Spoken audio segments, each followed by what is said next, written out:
The Australian Securities and Investments Commission is upping the ante on misleading advertising in the financial sector. It's launched new guidelines which it's hoping will make advertisements for financial products more truthful to help consumers better understand complex products and services. Tracy Kirkland reports.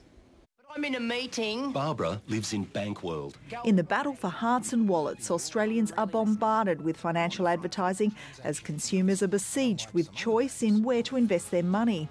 But as in war, the Consumer Action Law Centre says the first casualty can occasionally be the truth. You know, we see funeral insurance that's got age exclusions marketed to old people. We see highly risky products marketed as safe.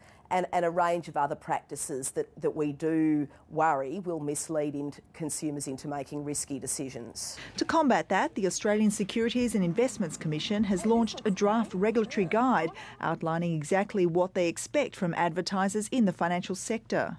What's important is to make sure that advertising is actually it's fair and that it's balanced, and that advertisements don't just talk about the benefits of financial products, but they do try to address the risks in financial products. The paper sets out a series of guidelines, including that advertising should be clearly distinguished from normal program or editorial content.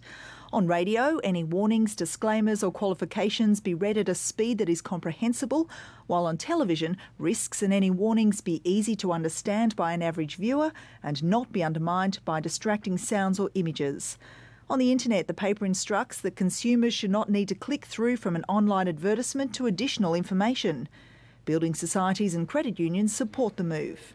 Proposals that are outlined by ASIC's paper today talk a little bit about the expectations they have in terms of the way you disclose fees, the way you disclose returns on products, the way products are guaranteed or otherwise, and we think that's really a great approach. ASIC says the aims of the new guidelines are to help promoters and publishers present advertisements that are fair and balanced, as well as help consumers make appropriate decisions. You know, they're given responsibility for their own financial decisions, so it's absolutely important they have the right level of education, they have gatekeepers doing the right thing, and they have those gatekeepers recognise the way consumers make decisions. ASIC will be policing the new guidelines, but says it would prefer the industry to better self-regulate.